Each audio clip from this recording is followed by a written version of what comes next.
Tuhan, jadikanlah kami lilin-lilin kecil-Mu, mungkin tidak seterang lampu yang lain, dan tentu tidak seterang matahari. Tetapi kami hadir di tengah-tengah lingkungan kami untuk membawa terang Kristus, untuk menunjukkan jalan kepada Kristus, untuk menolong mereka mengenal dan percaya kepada Kristus. Sembari kami juga tetap mengarahkan hati kami kepada Engkau, tetap tinggal di dalam kasih-Mu, tetap menghidupi firman-Mu hari demi hari. Maka Bapa, setiap kali pada saat pemberitaan firman, biarlah Engkau menolong kami untuk boleh selalu mendengar firman Tuhan dengan sungguh, memahaminya dengan sungguh. Kami boleh melakukan, menerapkannya dalam kehidupan sehari-hari, supaya apa yang kami lakukan menjadi teladan bagi banyak orang, dan hidup kami tidak menjadi batu sandungan bagi orang-orang yang melihat tingkah laku hidup kami.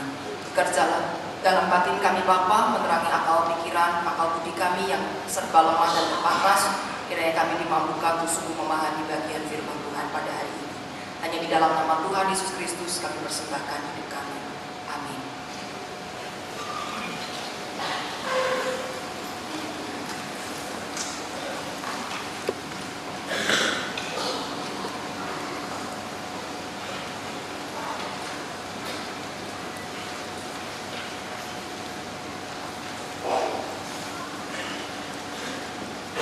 Bacaan pertama diambil dari 1 Samuel pasal 1 ayat 4 sampai 20.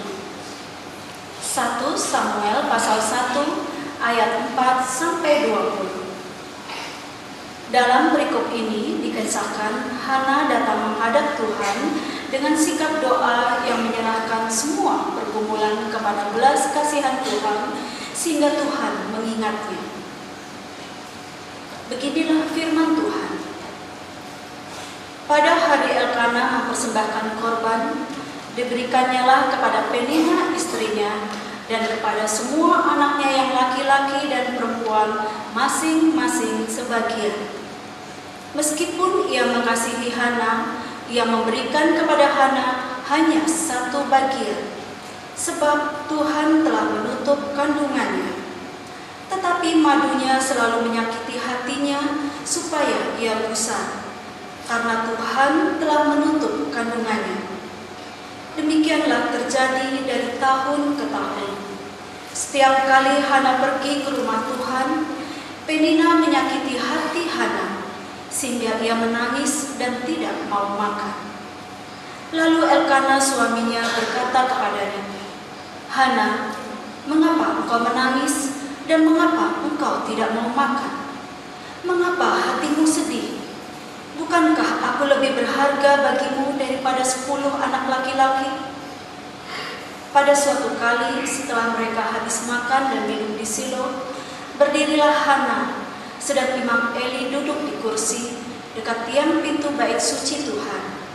Dan dengan hati pedih, ia berdoa kepada Tuhan sambil menangis terseduh-seduh. Kemudian bernazarlah ia, katanya, "Tuhan semesta alam, jika sungguh-sungguh Engkau memperhatikan sengsara hamba-Mu ini dan mengingat kepadaku dan tidak melupakan hamba-Mu ini, tetapi memberikan kepada hamba-Mu ini seorang anak laki-laki, maka aku akan memberikan dia kepada Tuhan untuk seumur hidupnya, dan pisau cukur tidak akan menyentuh kepalanya." Ketika perempuan itu terus-menerus berdoa di hadapan Tuhan, maka Eli mengamat-amati mulut perempuan itu. Dan karena Hana berkata-kata dalam hatinya, dan hanya bibirnya saja bergerak-gerak, tetapi suaranya tidak kedengaran, maka Eli menyangka perempuan itu mabuk.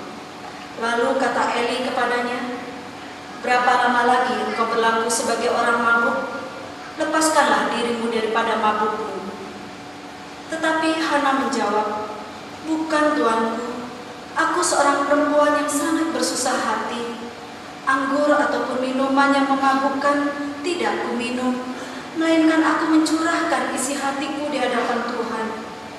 Janganlah anggap hamba-Mu ini seorang perempuan bersila, sebab karena besarnya cemas dan sakit hati, aku berbicara demikian lama." Jawab Eli, "Pergilah dengan selamat, dan Allah Israel akan memberikan kepadamu apa yang engkau minta daripadanya." Sesudah itu berkatalah perempuan itu, "Biarlah hambamu ini mendapat belas kasihan daripadamu." Lalu keluarlah perempuan itu. Ia mau makan dan mukanya tidak muram lagi. Keesokan harinya bangunlah mereka itu pagi-pagi, lalu sujud menyembah di hadapan Tuhan. Kemudian pulanglah mereka ke rumahnya di Rama. Ketika Elkana bersetubuh dengan Hana istrinya, Tuhan ingat kepadanya. Maka setahun kemudian mengandunglah Hana dan melahirkan seorang anak laki-laki. Ia menamai anak itu Samuel, sebab katanya, "Aku telah memintanya daripada Tuhan." Demikianlah firman Tuhan. Kita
Bacaan kedua diambil dari Ibrani pasal 10 ayat 11 sampai 25.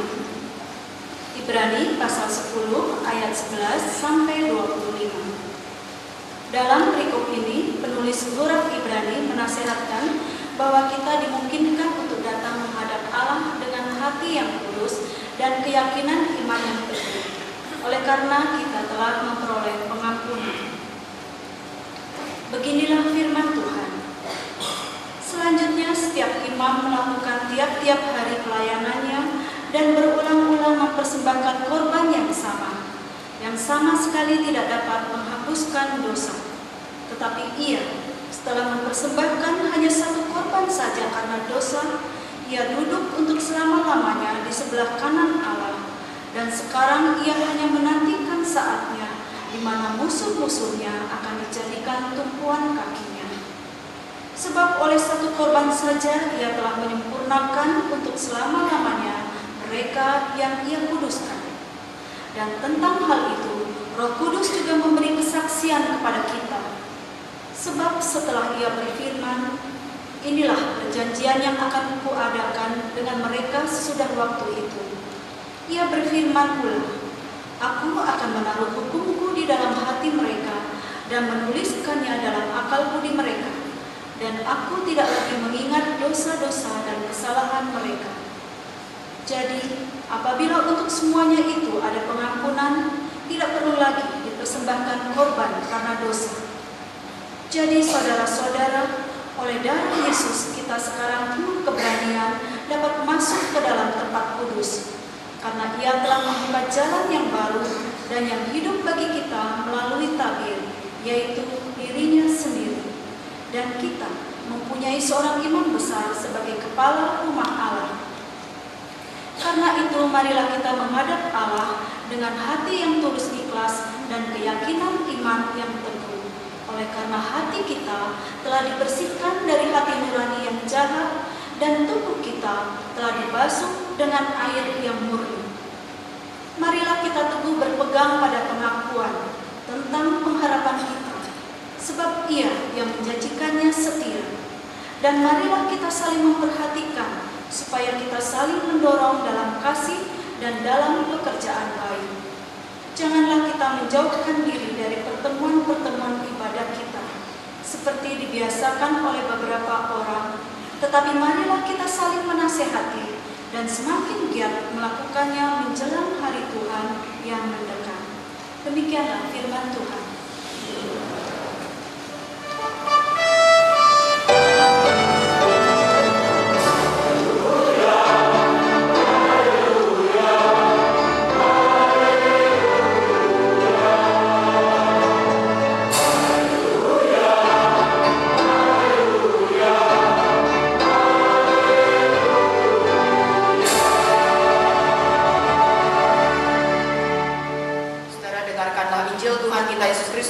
Markus pasal 13 ayat 1 sampai 8. Demikian firman Tuhan. Ketika Yesus keluar dari bait Allah, seorang muridnya berkata kepadanya, "Guru, lihatlah betapa kokohnya batu-batu itu dan betapa megahnya gedung-gedung itu." Lalu Yesus berkata kepadanya, "Kau lihat gedung-gedung yang hebat ini? Tidak satu batu pun akan dibiarkan terletak di atas batu yang lain. Semuanya akan diruntuhkan." Ketika Yesus duduk di atas bukit Zaitun berhadapan dengan bait Allah, Petrus, Yakobus, Yohanes, dan Andreas bertanya sendirian kepadanya, "Katakanlah kepada kami, bila manakah itu akan terjadi dan apakah tandanya kalau semuanya itu akan sampai kepada kesudahannya?" Maka mulailah Yesus berkata kepada mereka, "Waspadalah supaya jangan ada orang yang menyesatkan kamu. Akan datang banyak orang dengan memakai namaku dan berkata, 'Akulah dia,' dan mereka akan menyesatkan banyak orang. Dan apabila kamu mendengar deru perang atau kabar-kabar tentang perang, janganlah kamu gelisah. Semuanya itu harus terjadi, tetapi itu belum kesudahannya. Sebab bangsa akan bangkit melawan bangsa, kerajaan melawan kerajaan. Akan terjadi gempa bumi di berbagai tempat dan akan ada kelaparan. Semua itu barulah permulaan penderitaan menjelang zaman baru." Amin. Inilah Injil Tuhan kita Yesus Kristus.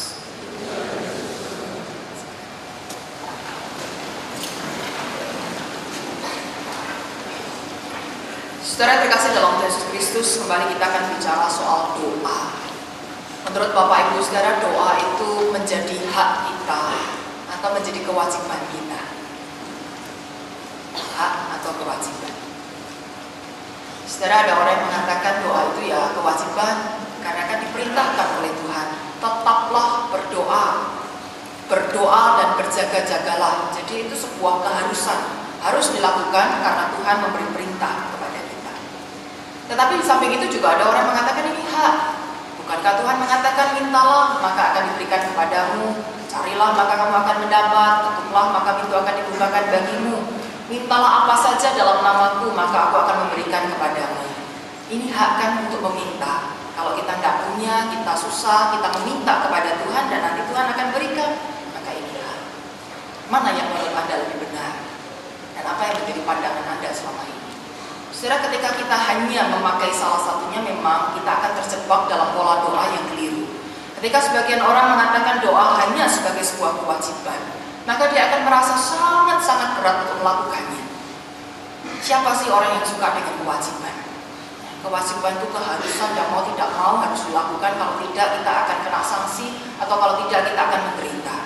Anak-anak sekolah tidak semuanya suka bersekolah karena merasa ini kewajiban yang berat. Mereka tidak tahu apa tujuan sekolah, kenapa harus belajar ini dan itu, segitu banyak mata pelajaran buat apa sih? Yang mereka tahu hanya papa mamanya tiap hari selalu ngoyak-ngoyak untuk bangun pagi dan berangkat sekolah. Yang dia tahu gurunya selalu memberikan pelajaran dan PR-PR yang susah. Nah dia memberontak, kalau bisa saya tidak usah sekolah. Bahkan untuk urusan makan saja, anak-anak itu susah sekali ya. Ada yang masih punya anak balita itu loh, kalau ngasih makan itu harus sambil olahraga. Kalau rumahnya kecil masih mending, muter-muter ya satu ruangan aja.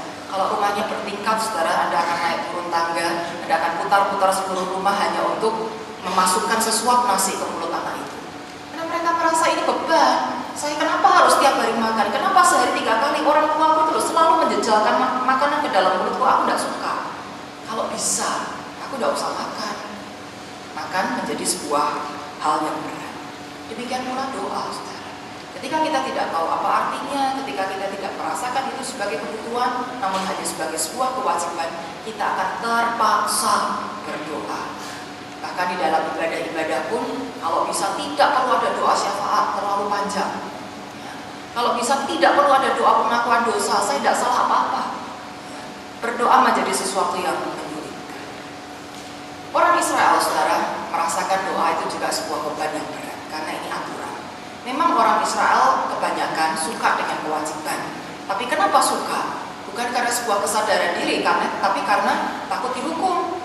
Kalau mereka tidak berdoa, kalau mereka tidak berpuasa, kalau mereka tidak beribadah, kalau mereka tidak memberi persembahan, mereka akan mendapatkan sanksi. Dan teman-temannya sesama umat beragama ini tidak segan-segan untuk memberikan sanksi itu. Mereka saling mengawasi, mereka saling menghukum, mereka saling melaporkan. Semua orang hidup di dalam tekanan bahwa saya harus. Kalau tidak akan begini, akan begitu, frustasi. Doa menjadi sebuah ketakutan, saudara. Kalau tidak berdoa nanti begini, nanti begitu.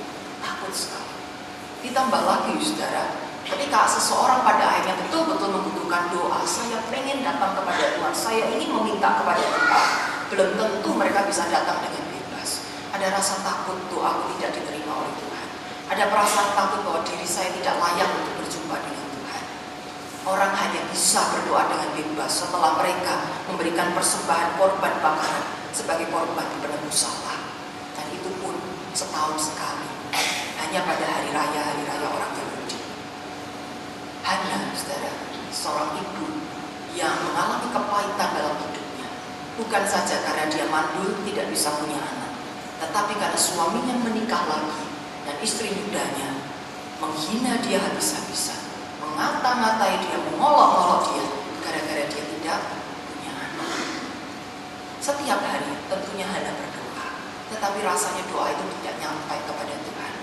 Baru setelah suaminya mengajak untuk pergi ke rumah Allah dan memberikan persembahan korban, setelah itu Hana baru bisa berdoa dengan bebas. Dia menangis, dia menumpahkan seluruh isi bebannya, dia mencurahkan semua beban hidupnya di hadapan Tuhan. Sampai mulut ini tidak bisa bersuara saking sedihnya, saking beratnya beban hidup, dia hanya bisa berkomat kamit sampai disangka orang mampu. karena tekanan yang begitu berat dalam hidupnya, dan baru kali itu dia bisa sampaikan kepada Tuhan. Saudara yang terkasih dalam Yesus Kristus, betapa sulitnya orang Israel untuk berdoa. Dan pada saat ini ketika kita bebas untuk berdoa pun, belum tentu semua orang bisa berdoa dengan bebas, dipenuhi dengan rasa takut atau beban yang memberatkan. Tapi sebaliknya, saudara, ada orang-orang tertentu yang memahami doa ini sebagai sebuah hak. Nah, kalau hak kan berarti harus dimanfaatkan. Maka orang memanfaatkan hak ini dengan semaksimal mungkin. Hak untuk apa? Hak untuk meminta. Kan bukankah Tuhan berjanji, mintalah apa saja? Ya, saya minta apa saja. Apapun yang saya senangi, saya akan minta. Dan kalau saya minta, saya harus mendapatkan. Kan janji Tuhan. Lalu doa tidak ubahnya menjadi seperti kupon sembako gratis. Kalau kupon itu sudah ada di tangan saya, berarti saya harus mendapatkan sembako itu. Kalau panitia kehabisan sembako, saya akan marah. Saya akan tuntut, gimana ini panitia? Kalau sudah dikasih kupon, ya mesti harus dapat. Gimana bisa kurang? Curang itu berarti ada yang double. Atau panitianya tidak becus, nyediainya tidak penuh, tidak sejumlah kupon yang dibagikan. Tidak hanya marah, banyak orang kemudian berlaku anarkis, membuat buta gara-gara tidak dapat paket sembakonya. Kupon sudah di tangan, janji doa itu sudah di tangan. Kenapa saya tidak mendapatkan apa yang saya inginkan? Banyak orang lalu berhenti berdoa. Banyak orang kecewa terhadap Tuhan karena doanya, permintaannya tidak dikabulkan. Doa adalah hak. Lalu mana yang lebih baik, saudara? Apa yang harusnya kita pikirkan tentang doa? Adakah doa sebuah hak? Atau lebih baik doa itu sebagai sebuah kewajiban? Bagaimana seharusnya cara pandang kita terhadap doa? Saudara, ada sebuah lagu yang menarik bisa diputarkan. Lagu ini mengingatkan kepada kita biasanya orang berdoa itu dengan sikap yang seperti apa. Lalu bagaimana penulis lagu ini mengajak seharusnya kita memiliki kehidupan doa yang lebih baik. Mari silakan diputarkan. Judul lagu ini adalah Seharusnya Ku Datang. Mungkin ada yang sudah tahu juga.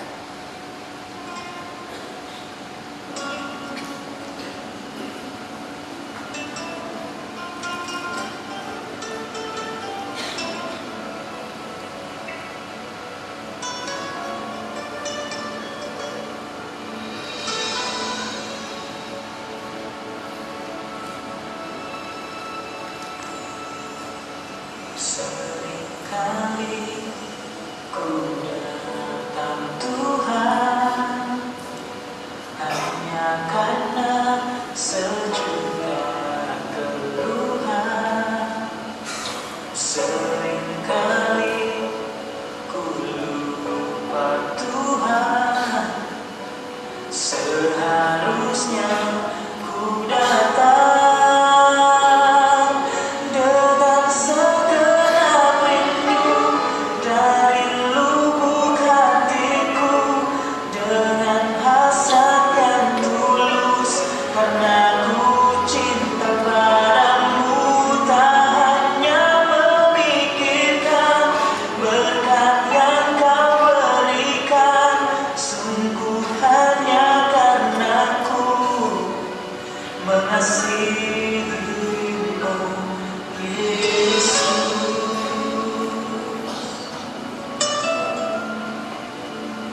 nyanyi sendiri. Nanti Anda tidur malah. Apa yang dikatakan saudara? Bagaimana seharusnya kita datang? Dengan hasrat yang tulus, dengan segenap cinta kita kepada Tuhan, dengan sebuah alasan karena kita mengasihi Dia. Saudara yang terkasih dalam Yesus Kristus, doa adalah sarana komunikasi kita dengan Allah. Doa adalah sarana kita membangun relasi dengan Tuhan. Bukan lagi bicara soal kewajiban yang membuat kita terpaksa dan beban berat dalam melakukannya. Harus disuruh-suruh, harus diingat-ingatkan berkali-kali supaya kita bisa berdoa. Doa bukan juga sebuah hak untuk kita menuntut Tuhan untuk memberikan apa saja yang kita inginkan. Doa bukan paksaan, doa bukan tuntutan. Tetapi doa adalah sebuah relasi yang baik antara Allah dengan umat. Bagaimana umat Israel zaman dulu selalu ingin datang kepada Tuhan, tetapi mereka terbatas karena dosa-dosa yang masih melingkupi mereka. Karena perasaan tidak layak untuk datang kepada Tuhan, menantikan saat doa yang tepat itu sungguh luar biasa. Tetapi hari ini saudara, Yesus sudah datang. Allah yang menjelma sebagai manusia, bukan hanya untuk mengajar kita caranya berdoa, tetapi yang menjadi jalan bagi kita untuk bisa berdoa kepada Bapa di surga. Yesus yang boleh menyerahkan tubuhnya, darahnya, nyawanya, Dia berikan. Disimbolkan dengan tabir bait Allah yang terbelah menjadi dua. Tidak ada lagi penyekat antara manusia dengan Tuhan. Kapanpun Anda mau datang silahkan. Tanpa perantara, tanpa calo, tanpa maklar. Siapapun boleh datang setiap saat, dimanapun Anda berada. Tidakkah itu kesempatan emas yang luar biasa? Ketika Allah berfirman, marilah kepadaku siapa yang lebih lesu dan berbeban berat. Itu sebuah undangan untuk datang mendekat kepadanya. Jangan selesaikan masalahmu sendiri. Jangan berjuang sendiri, kamu tidak sanggup. Setiap orang butuh Tuhan. Setiap orang butuh dekat dengan Tuhan. Saudara, tidak adakah hubungan yang lebih baik dan lebih intim daripada orang tua dengan anak? Seorang anak tidak perlu mencari bantuan pada pihak yang lain. Tidak perlu dekat dengan tetangga atau tidak perlu cari-cari orang lain untuk menolongnya. Kalau orang tuanya selalu siap menolong dia. Kalau dia punya relasi yang baik dengan orang tuanya. Ada banyak anak akhirnya berkeliaran di jalanan, tidak tahu jadi apa, karena relasinya tidak baik dengan orang tua. Bapa adalah pencipta dan kita adalah ciptaan. Maka tidak ada relasi yang jauh lebih baik ketimbang kita dengan Sang Pencipta. Dia yang tahu segala-galanya apa yang menjadi kebutuhan kita. Dia yang paling mengerti siapa kita, kelebihan dan kekurangan kita. Oleh karena itu, saudara, datang menghadap Tuhan tidak lagi menjadi sebuah beban yang berat. Ibrani pasal 10 ayat 19 mengatakan, jadi saudara-saudara, oleh darah Yesus kita sekarang penuh keberanian dapat masuk ke dalam tempat kudus. Jangan takut, jangan merasa terbeban, jangan pula merasa terpaksa. Datanglah dengan penuh keberanian. Saya pasti diterima Tuhan. Tuhan sendiri kok yang mengundang kita untuk datang kepadanya. Tuhan sendiri kok yang menyuruh kita untuk mendekat kepadanya. Tuhan sendiri yang mengulurkan tangannya untuk menjangkau kita semua yang sudah kelelahan dan angkat tangan. Tuhan turun tangan untuk menjangkau tangan kita yang terulur. Tuhan, aku tidak sanggup. Namun saudara, ketika kita datang dengan penuh keberanian, bukan berarti kita datang dengan sikap yang kurang ajar. Bukan berarti kita datang sebagai preman, sebagai debt collector yang menggedor-gedor pintu Tuhan dan menagih saat ini juga harus dibayarkan. Kalau tidak, rumah Tuhan akan diporak-porandakan. Kalau tidak, nama Tuhan akan disebar-sebarkan sebagai nama yang tidak baik. Kita bukan preman, saudara. Datang dengan penuh keberanian, tapi dengan sikap yang hormat. Mari kita lihat Ibrani 10 ayat 22. Jadi nats kita hari ini Ibrani 10 ayat 22. Karena itu marilah kita menghadap Allah dengan hati yang tulus ikhlas dan keyakinan iman yang teguh. Oleh karena hati kita telah dibersihkan dari hati nurani yang jahat dan tubuh kita telah dibasuh dengan air yang murni. Datanglah dengan hati yang penuh tulus ikhlas dan keyakinan iman yang teguh. Apa maksudnya? Hati yang tulus ikhlas berarti mengajarkan kepada kita untuk datang dengan kerendahan hati. Kita datang berdoa menghadap Tuhan itu bukan hanya untuk meminta, tetapi yang terutama adalah untuk meninggikan nama Dia dan merendahkan diri kita. Saya ini anakmu, saya ini hamba, saya ini murid. Yang semuanya itu tentu jauh lebih rendah daripada engkau Tuhan, engkau Bapa, engkau penguasa. mengalami beban yang berat, boleh meminta. Silahkan Anda ucapkan, Tuhan sembuhkan saya, Tuhan pulihkan ekonomi saya, Tuhan selamatkan anak-anak saya, Tuhan ubahkan suami saya, istri saya. Silahkan, saudara. Tetapi bukan itu yang pertama dan pertama. Bukan hanya itu yang terus-menerus puluhan tahun kita ucapkan. Ada banyak orang merasa frustasi, Tuhan setahun, 2 tahun, 3 tahun saya menaikkan doa yang sama. Saya sungguh-sungguh berdoa, tapi kenapa tidak ada hasilnya? Karena kita hanya meminta, saudara. Kita tidak memuji Dia, kita tidak meninggikan namanya, kita tidak merendahkan diri kita di hadapan Tuhan. Sembahlah dan pujilah Dia. Maka Tuhan yang ditinggikan disembah, hadiratnya akan turun menguasai kehidupan kita, kuasanya menjadi nyata. Jadi berdoa sebaiknya diiringi dengan lagu-lagu pujian. Tidak perlu dengan suara yang baik, yang bagus, suara emas. Cukup dengan hati yang tulus, betul-betul saya mau meninggikan nama Tuhan. Berdoalah juga disertai dengan membaca firman, karena disitulah kita mengerti, mendengar suara Tuhan. Apa yang ingin Dia sampaikan, apa yang ingin Dia ajarkan kepada kita. Bagaimana dalam keterbatasan ini kita bersikap, bagaimana kita mengambil keputusan, bagaimana kita mencari jalan keluar dari setiap persoalan yang ada. Semuanya Tuhan sudah tuliskan, semuanya Tuhan katakan kepada kita dengan luar biasa di dalam firman-Nya. Kita baca, kita renungkan, kita sembah, kita tinggikan. Niscaya persoalan kita akan berujung pada jalan keluar.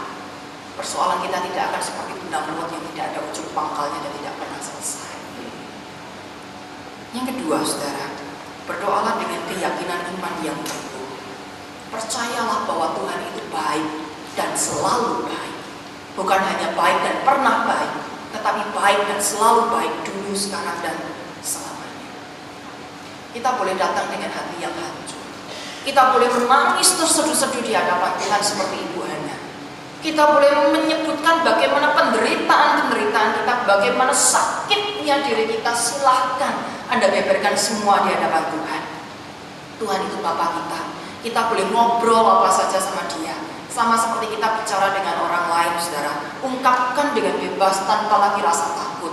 Anda bisa seperti orang berbicara, tidak perlu dibungkus dengan kalimat-kalimat puitis yang indah. Kalau memang tidak bisa, tidak usah diada-adakan. Cukup berbicara, sampaikan, Tuhan, hari ini aku sedih, Tuhan aku takut, Tuhan aku cemas, Tuhan aku marah, karena ini dan itu. Silakan Anda ungkapkan. Datang dengan hati yang hancur. Tetapi tetaplah dengan satu keyakinan, Tuhan beserta kita. Tuhan baik dan pasti baik. Dia tahu apa yang kita butuhkan. Tanpa kita minta pun, Tuhan akan berikan yang terbaik. Oleh karena itu, ketika kita tidak mendapatkan apa yang kita inginkan, ketika puluhan bahkan ratusan kalimat doa sudah kita ucapkan, tapi tidak satu pun yang terjadi persis seperti apa yang kita ucapkan, jangan marah, jangan kecewa, karena barangkali Tuhan sudah siapkan yang lain di luar apa yang sudah kita ucapkan. Saudara, orang tua yang baik bukanlah orang tua yang selalu memberikan semua yang dimintakan oleh anaknya. Kadang-kala itu bisa menjuruskan. Tetapi orang tua yang baik adalah orang tua yang tahu memberikan pemberian yang tepat. Kalau memang butuh, dikasih. Kalau tidak butuh, ya jangan. Kalau anak ini tidak meminta tetapi kita tahu itu baik, pasti kita akan berikan. Tadi kalau misalnya anaknya tidak mau makan, apa lalu kita biarkan seminggu tidak kasih makan, dia tidak minta. Kita tahu makan itu yang baik kan. Jadi walaupun anak itu tidak minta, ya tetap kita kasih, bukan? Apalagi Bapak kita di surga, saudara. Nggak usah minta, kita kasih dikasih. Yang Tuhan mau hanya datanglah kepadanya, dekat dengan Dia. Dia Bapa dan kita anak. Masa anaknya mau minggat semua? Masa anaknya mau kabur, kocar-kacir, cari jalan sendiri-sendiri? Menyakitkan buat Bapa.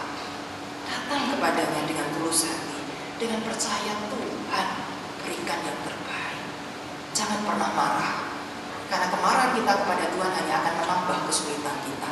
Tidak ada satupun orang yang bisa berjalan tanpa Tuhan, saudara. Tidak ada. Setiap orang butuh Tuhan. Maka jangan dimusuhi Tuhannya. Cilaka kita. Kita harus selalu sayang kepada Dia, dekat kepada Dia, mengakui Dia itu baik. Kalaupun hari ini kita tidak mendapatkan atau belum mendapatkan apa yang kita inginkan, percayalah ada hal-hal yang Tuhan sudah berikan kepada kita dan itu lebih baik bagi kita. Kalau kita belum mengerti kenapa Tuhan berikan yang ini dan bukan yang itu, bergumulah di dalam Tuhan. Mintalah karunia hikmat supaya kita bisa memahami kenapa yang ini saya terima, kenapa bukan yang saya mintakan, yang saya suarakan berulang kali. Pasti ada hal yang indah ketika kita mau mendengarkan suara Tuhan, ketika kita mau memekakkan hati kita untuk memahami maksudnya. Semuanya itu baik, Tuhan atur bagi kita. Dan yang ketiga, saudara, ketika dikatakan datanglah dengan hati yang tulus ikhlas, artinya kita datang dengan hati yang penuh damai, bukan hati yang penuh dengan kebencian. Mari saudara kita lihat bagian yang lain. Markus pasal 11 ayat 25. Markus 11 ayat 25. Dan jika kamu berdiri untuk berdoa, ampunilah dahulu sekiranya ada barang sesuatu dalam hatimu terhadap seseorang, supaya juga Bapamu yang di surga mengampuni kesalahan-kesalahan. Kalau kamu berdoa, ampuni dulu kesalahan orang lain. Ada banyak orang merasa memiliki pergumulan yang berat di dalam rumah tangganya. Dan mereka berdoa, mereka sungguh-sungguh berdoa. Tetapi rasanya masalah itu tidak selesai juga. Bukan karena tidak percaya, tapi kenapa, Ustaz? Karena masih ada ganjalan dalam hati. Bagaimana bisa dia meminta yang baik kepada Tuhan sementara dia bermusuhan dengan suami atau istrinya?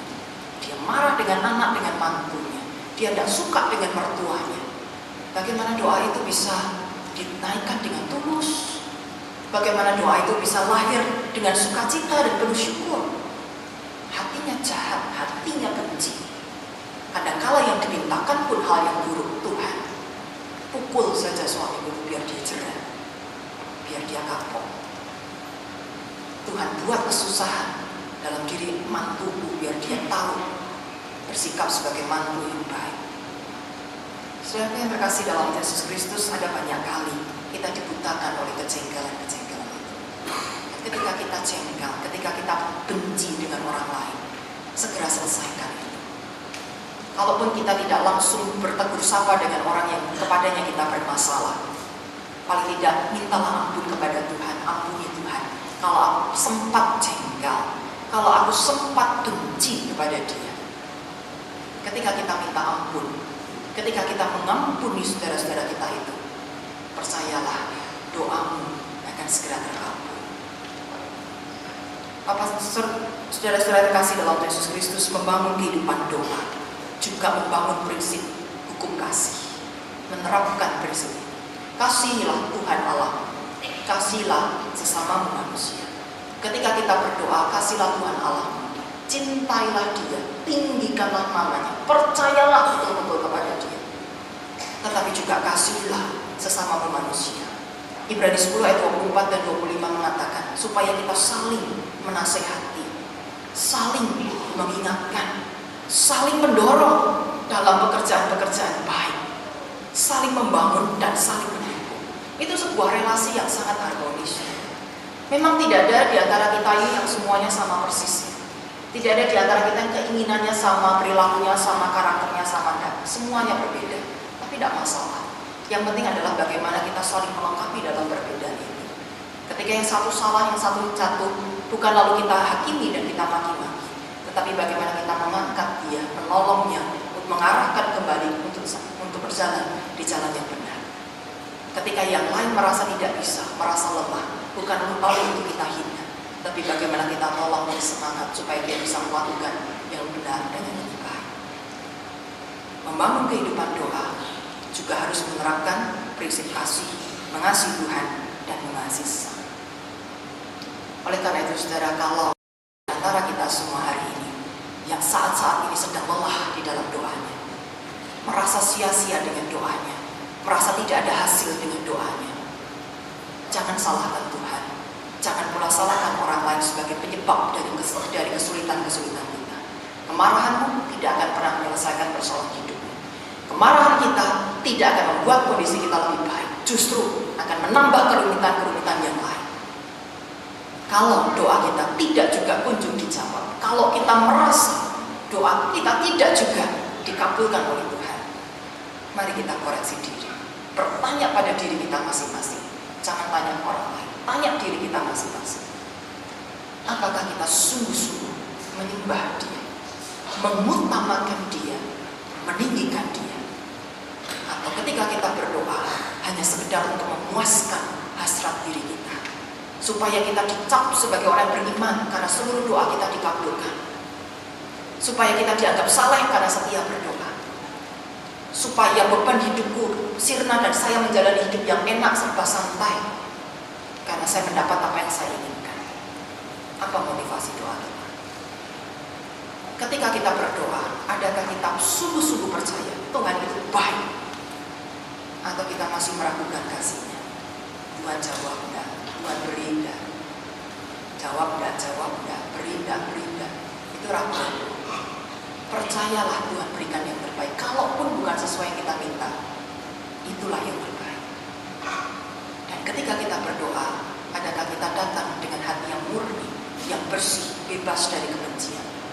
Atau kita masih menyimpan kejengkelan, beban di hati, ganjalan dengan pasangan hidup kita, anak-anak, menantu, cucu, mertua, orang tua, tetangga, rekan pelayanan, rekan dalam pekerjaan, setiap orang yang kita jumpai, adakah hubungan kita beres dengan mereka? Kalau motivasi doa kita benar, sikap hati kita benar, niscaya apapun yang kamu minta dan doa